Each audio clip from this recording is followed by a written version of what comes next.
David, after a blowout loss to the Clippers, you stressed it's one game. It counts as one. There's a chance to respond. I assume the message, the thinking is similar? Yeah, but we got punked, and we didn't play well enough, and they came out with the right intensity, and we didn't. I thought we let some open shots early in the game affect us how we played defensively. And, you know, this is a team that does that. I mean, there's a reason why they have historic plus-minus numbers throughout this season is they put people away. So you got to have a much better start than that. We can't come out like that kind of mentality. You know, I'm not sitting here tonight talking about the 1-1 thing. Not tonight. We're not going to flush that. We've got to be better. We know that. That being said, it's nice to know that you got to win underneath your belt, but that's not what this is right now in the present. So we'll react the right way, like we did, you know, in Game 3 in LA. Bring a different intensity. Look at what they did differently. React accordingly. And I would expect a much better effort from our guys on Friday night in Denver. What was the most concerning part about the way you lost? Physicality. I mean, bottom line. I thought they towed the line. I thought the game was reffed very physical. I thought we joined the party late. When you join the party late, the refs look at you as reactionary. The whistle doesn't go your way. So you can't be reactionary in these playoff games. You have to do it from the tip, from the start. We know that. I could tell in that room. The eyes looking back at me know that. That's the reality of what just happened. So we'll go back.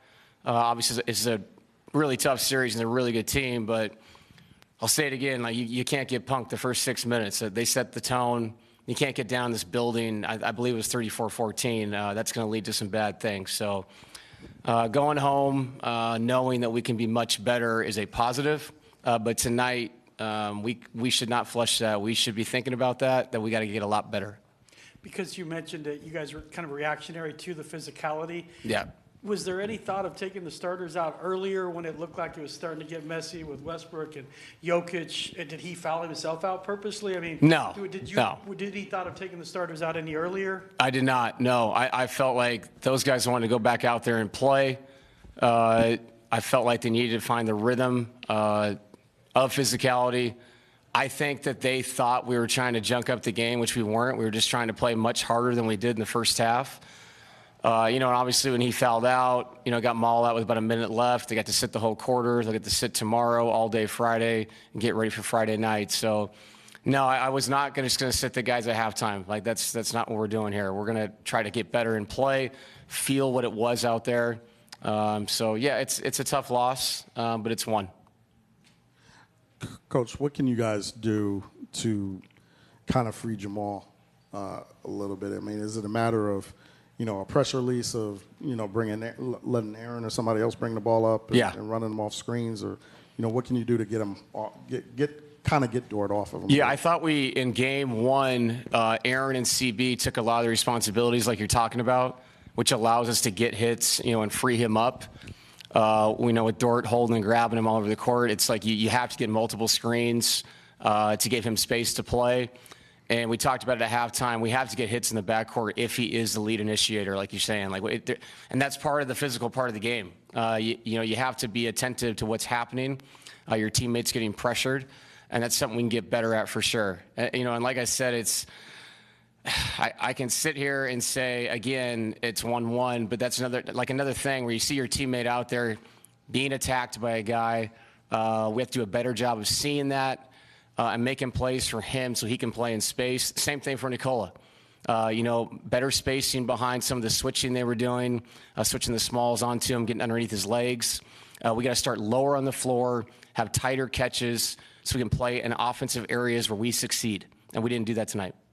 Real quick, just for clarity, you mentioned feeling like the guys wanted to go back out there and play. Is that a conversation you have with them, or is it ultimately just kind of you making that call on your own? No, when I walked in the locker room, I knew they wanted to go out and play. It was very obvious. So, yeah, I was going to play those guys regardless. Like I said, that's a lot of proud people in that room that want to go back out there and compete. And then they go to Jalen Williams pretty easy, the other Jalen Williams early in this game. Just what impact did you feel like he had on Jokic? Yeah, he fronted him. You know, he got underneath his legs. You know, the play he fouled out on. You know, the officiating crew was good communicating that. They said, you know, it could have been a defensive foul. They felt like the intent of Nikola was more aggressive. So we have to deal with that contact, and if they're going to front him, we have to space the court better. And actually, I thought when we did space it correctly, we missed a lot of wide open shots with all the guys in the paint there, packing the paint against his post-ups in isolation. So that's something you can build on when you show you had good shots, but then your intent to get back defensively has got to be a lot better. Coach, a lot was made about the experience that teams had, and that's why you're able to stay in the game one and then obviously come away with the win. So because you've been in these positions, whether you go back to the last series or last year against Minnesota, is that experience something you can rely on too? Not that you want to get your butt kicked in the playoffs, but it happened and y'all turned the page. Yeah, and I think that the guys have always responded well to it. But just because you responded well before doesn't mean you're going to. So our whole focus as a group has to be about Game 3, yes, but what are you learning from Game 2? And as a team and each individual in that room, taking a look at yourself and saying, what can I do better? Me looking at the tape, seeing what they did differently, and reacting the right way for our guys to get them more organized against things that we saw tonight. You've praised the toughness of Michael Porter Jr. a number of times. Yeah. In a physical series, where is his fitness right now, and is that affecting him? It is. And, it's funny. You can tell when he shoots it, he's having a hard time with a full release at the top of his shot. It's almost like it's stopping at 90%, 85%. And the other thing with Mike, and he's giving great effort, the two-handed rebound against this team is so important. You can't go up with one. And tonight, I mean, when I say punked, I'm talking in a basketball term. 24 fast break points, 20 second chance points. They dominated the paint, and part of that is the rebounding. And it is a team effort thing. It's not just about blocking out. It's about meeting the ball at the highest point, and he is affected that way. But again, I think it was really good, and I know I'm not trying to throw a positive out there, to see the ball go in for him in the second half. That's kind of why I left him out there. I want to see if he could find a rhythm. He had a couple shots rim out. But that's such an important thing for us if they're going to double and triple and shrink the floor and all those things. Michael has to eat on that weak side. So if he can see the ball going, that's really going to help us. David, you guys survived the turnovers in Game 1.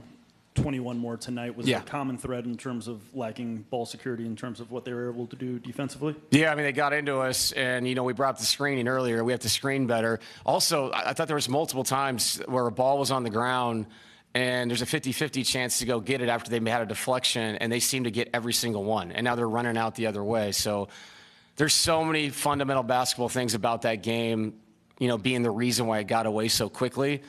And like I said, not flushing it, but then we will turn the page at some point. And when we do, and we open up that next chapter, we'll say, okay, it is 1-1, and we are playing Friday night. But in the meantime, tonight, take that personally.